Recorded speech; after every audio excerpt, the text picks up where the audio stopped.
என்ன நடந்தாலும் நான் வாய் திறக்க மாட்டேன் என சரித்திர புரட்சியை ஏற்படுத்தி வருபவர் முதலமைச்சர் விஜய் என திமுக எம்எல்ஏ ஆஸ்டின் தெரிவித்திருந்தார்.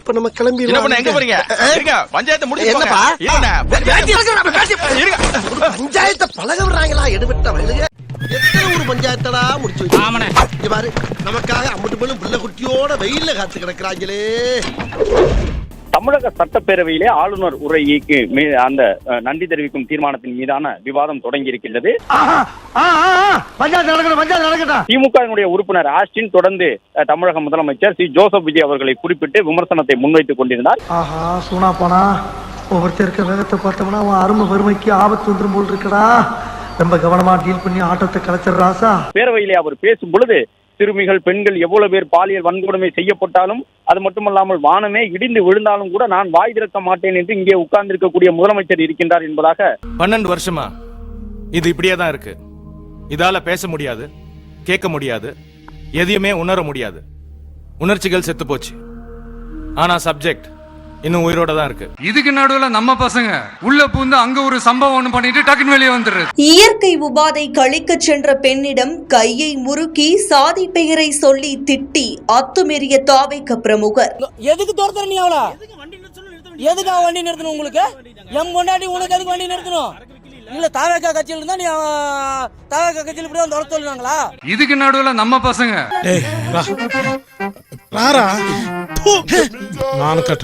ஒரு கருத்தை சொல்லியிருந்தார். அப்பொழுது உடனடியாக ஆதவ அர்ஜுனா அமைச்சர் எழுந்து அதற்கு பதிலடி கொடுக்கும் விதமாக பேசியிருந்தார். எப்படி இருக்க தெரியுமா? நல்ல டைம் எடுத்து போட்டு சட்டைன்னு சொல்லு.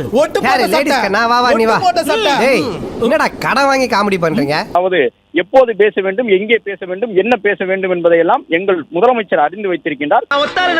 அண்ணன் 10 ஆளுக்கு சமண்டா, அண்ணன் உறங்குனா ஒரு முகண்டா, உருமுடா 100 முகண்டா.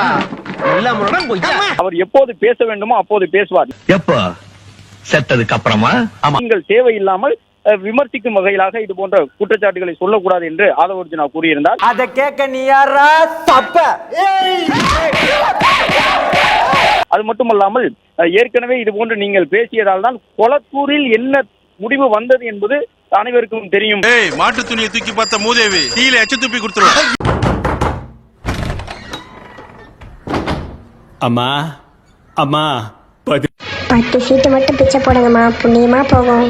என்ன இது எங்ககிட்டலாம் பிச்சை எடுக்கிறீங்க? அவரே பாவம் பிச்சை எடுக்கிறாரு, பிச்சை போடுங்க ப்ளீஸ்மா, புண்ணியமா போகும். இந்தாங்க, இவங்களெல்லாம் வச்சு நீங்க ஆட்சி அமைச்சுக்கோங்க. Thanks uncle. இதை கேட்ட உடனேயே திமுக உறுப்பினர்கள் அனைவரும் எழுந்து கடுமையான ஆவேசத்தோடு முழக்கத்தை எழுப்பியிருந்தார்கள். கொளத்தூர் பற்றி எப்படி இங்கே பேசலாம்? பேரவையிலே இல்லாத ஒருவரை பற்றி நீங்கள் எப்படி இங்கே பேசலாம் என்ற ஒரு கருத்தை முன்வைத்து அவர்கள் ஆவேசமடைந்து கடும் அமளியிலே திமுகவினர் ஈடுபட்டார்கள். என்னடா சவுண்ட் கொடுக்குற? மேலும் அது மட்டுமல்லாமல் உடனடியாக பள்ளிக்கல்வித்துறை அமைச்சராக இருக்கக்கூடிய ராஜ்மோகன் எழுந்து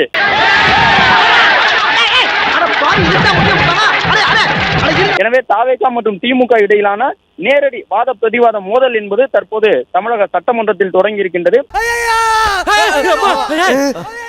என்னடா பழைய பிளேட்ல பைல்ஸ் ஆபரேஷன் பண்ணாம இப்படி கத்தின்னு ஓடுறான்? முதலமைச்சர் எந்த ஒரு குறுக்கீடும் செய்யவில்லை. கடந்த காலங்களில் எல்லாம் இது போன்று வாதம் எழும்பொழுது முதலமைச்சராக இருக்கக்கூடியவர்கள் எழுந்து குறுக்கிட்டு ஒரு கருத்தை சொல்வார்கள். டேய், நீ என்ன 1000 வாட்ஸ் டிரான்ஸ்ஃபார்மா? உன் பீஸ் கேரியர் அப்படியே புடிங்கி கட்டற பாக்குறியா? பூராமே பொய்ப்பா, பொய். அரை மணி நேரமா சம்பவம் நடந்துச்சு. நான் ஏதாச்சும் வாய் இருந்து பேசுறேனா ஐயா? இது வந்துட்டு இப்ப படமா காட்ற. அட சத்தியமா நான் சொல்றது உண்மையா? ஆனால் தமிழக முதலமைச்சர் ஜோசப் விஜய் அவர்கள் முன்வைக்கக்கூடிய குற்றச்சாட்டுகளை, குறிப்பாக திமுகவை சார்ந்தவர்கள் தனிப்பட்ட ரீதியிலும் சில குற்றச்சாட்டுகளை முதலமைச்சரை முன்வைத்து எழுப்பி இருக்கின்றார்கள். உடனடியாக எழுந்து குறுக்கிட்டு பதில் சொல்லாமல் அவர்கள் சொல்லக்கூடிய அனைத்து குற்றச்சாட்டுகளையும் குறிப்பெடுத்துக் கொள்ளக்கூடிய நிலையில் என்னாச்சு? What's going on? அரங்கனார கொரங்கனார் ஆகிட்டான். அமைச்சராக இருக்கக்கூடிய ஆதவ அர்ஜுனா, ராஜ்மோகன் உள்ளிட்டவர்கள் தான் அப்பொழுது எழுந்து திமுகவினருக்கு பதிலடி தரக்கூடிய விதமாக பதில் கூறி வருகின்றார்கள். வாதங்கள் நீண்டு செல்லும் பொழுது, கடுமையான வாதங்கள் எழும் பொழுது, தனிப்பட்ட விமர்சனமாக வாதங்கள் சென்று விடுமோ என்கின்ற ஒரு சூழல் ஏற்படும் பொழுது அவையை அமைதிப்படுத்தக்கூடிய வகையிலே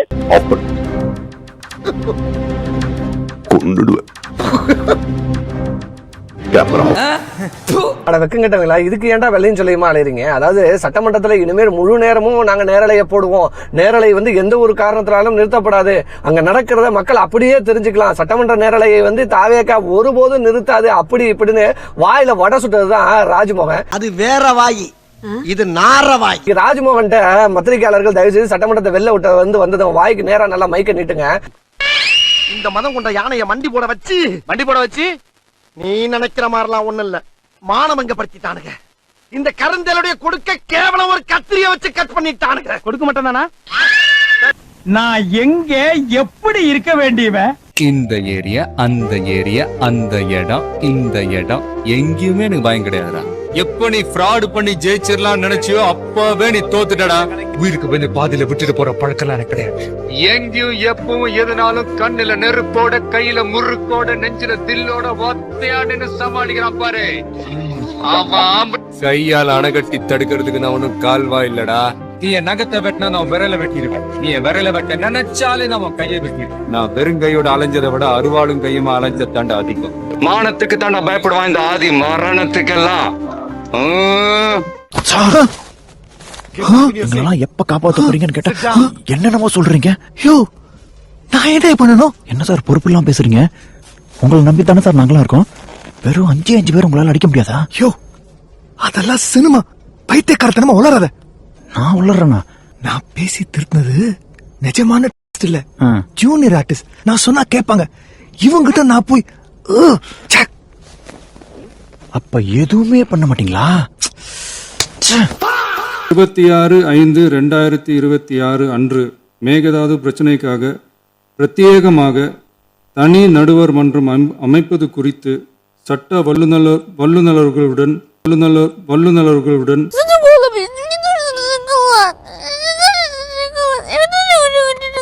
நாக்கு கூட திருத்த முடியாத தமிழன் நாட்டை எப்படா திருத்துவா? என்னடா கொடுமையா இருக்கு.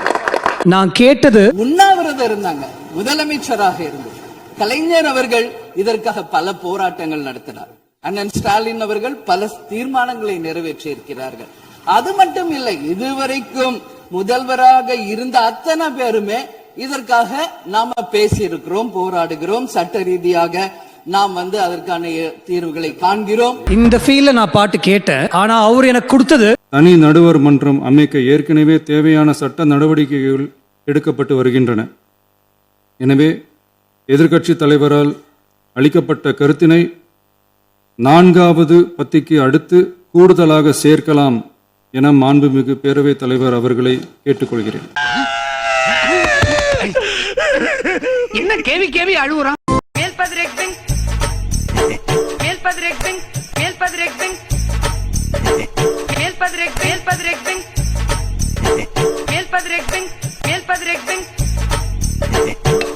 நம்ம என்ன வேலையா செய்ய போறோம்? சும்மா பார்க்க போறோம். இருக்கட்டும், அதுக்கு நம்மளுக்கு என்ன சம்பந்தம்? தமிழ்நாடு அரசு மார்ச் 4ஆம் தேதி 2026ஆம் ஆண்டு அன்றைக்கு எழுதின கடிதத்துல கேட்டுக்கிட்டபடி மாநிலங்களுக்கு இடையிலான நதிநீர் தாவா சட்டம் 1956 பிரிவு 4 கீழே அந்த அடிப்படையில புதிய நடுவர் மன்றம் அமைக்க வேண்டும் என ஒன்றிய அரசை இப்பேரவை வலியுறுத்துகிறது. அப்படிங்கறத என்னுடைய பெயரில் கொடுக்கப்பட்டிருக்கக்கூடிய அந்த திருத்தத்தை சேர்க்க வேண்டும் என்று உங்களை நான் கேட்டுக்கொள்கின்றேன். எதிர்க்கட்சி தலைவரால் அளிக்கப்பட்ட கருத்தினை 4வது பத்திக்கு அடுத்து கூடுதலாக சேர்க்கலாம் என மாண்புமிகு பேரவைத் தலைவர் அவர்களை கேட்டுக்கொள்கிறேன்.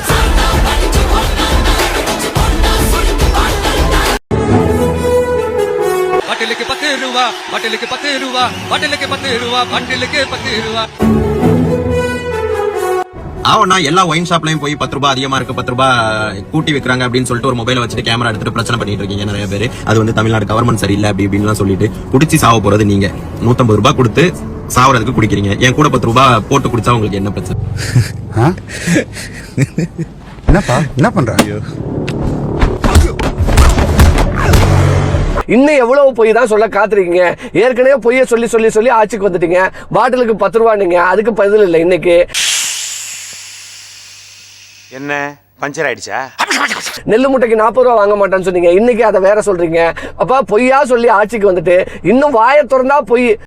வாய் மட்டும் இல்லைன்னா நாய் தூக்கிட்டு போயிடும். ஏண்டா புதிய தலைமுறை அந்த வீடியோலயே பின்னால் அந்த பிளாக் போர்டில் தெல்ல தெளிவா 16ஆம் தேதி 7வது மாதம் 2025 வருஷம்னு எழுதியிருக்குது.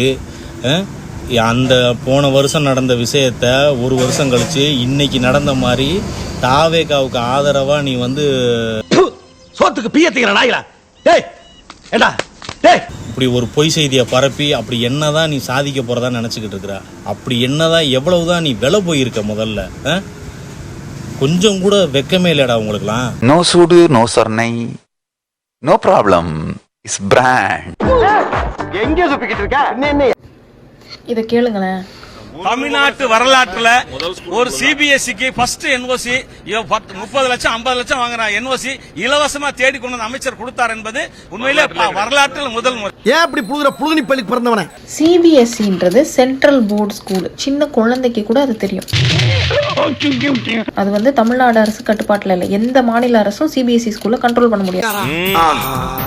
இது தெரியாம ஓவர உரண்டு எடுத்துட்டமே. கடுப்புல 10வது ஆளா நம்மளையும் போட்டுருந்தா என்ன ஆயிருக்கும்? செத்திருப்ப. இத்தனை கோடி பேர்ல இங்க எங்கேயாவது ஒரு 4 பேரோ இல்ல அங்க ஏதாவது ஒரு 2 தவறோ நடந்ததுன்னா அத வந்து அவ்வளோ பூதகரமாக்கி சார் நீ பெட்ரோல் டேங்க்ல பெட்ரோல்ல சேர்றதுக்கெல்லாம் சிஎம் தான் காரணம். அங்க பாரானாய நம்ம பொம்பளை பிள்ளைங்களா ராத்திரில டாய்லெட் கூட போக முடியல. போயிட்டு வர கேப்ல என்ன நடந்துருமோ என்ன ஆயிடுமோ பதட்டத்தோட இருக்க வேண்டியதா இருக்கு. திருவாரூர் பேருந்து நிலையத்தில் பேருந்திற்காக காத்திருந்த இளம் பெண்ணிற்கு பாலியல் தொல்லை கொடுத்த தாவேக ஒன்றிய செயலாளர் ஆனந்த் கைது செய்யப்பட்டுள்ளார். இவர் திருத்துறைப்பூண்டி வடக்கு ஒன்றிய தாவேக செயலாளர் ஆவார். நீங்க உண்மையை சொல்லுங்க. செய்வோம் செய்வோம் செய்வோம் செய்வோம்னு சொன்னாங்களே, சொன்னதெல்லாம் செஞ்சாங்களா? அப்படியே நாளைக்கே பண்ணிடுவேன். நான் வந்து 1 மாசம் ஆகுது, ஒன்னும் கரெக்ட் பாடு இல்ல. சார் நீ பெட்ரோல் டேங்க்ல பெட்ரோல்ல சேர்றதுக்கெல்லாம் சிஎம் தான் காரணம். உனக்கு வந்தா ரத்தம், எனக்கு வந்தா தக்காளி சட்னி. மச்சால முட்டிக்கிட்டு மோதிக்கிட்டு ரத்த கை அடிக்கிறேன். உனக்கு தக்காளி சட்னி. உங்க விஜய் தூங்க வரனா கிஸ்டா சார் ஃப்ரண்ட் லைன். நான் எதுவுமே படிக்கல, ஒரே ஒரு லைன் மட்டும் படிக்கிறேன், ரொம்ப ஆசையா இருக்கு. Mister Vijay, good governance is not about fancy new dance step. Sir புரியுற மாதிரி சொல்லுங்க சார். புரியலையா தம்பி?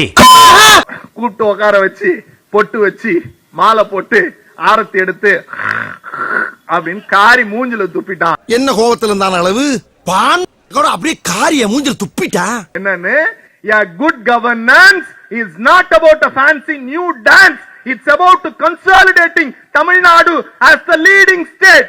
Union is equitable and socially just. Rapid economic growth, building of speculator record in all spheres of human development, education, health, the vulnerable, aged, women, children, poverty reducing. In all governance, it is all the legacy of Mr.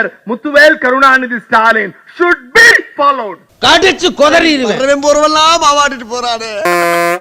Start பண்ணு.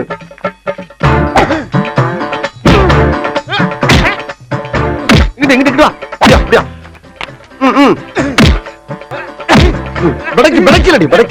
மண்டல மட்டும் அடிச்சிடாத. குலக்கேசல் உள்ள போயிருவேன். சரியா?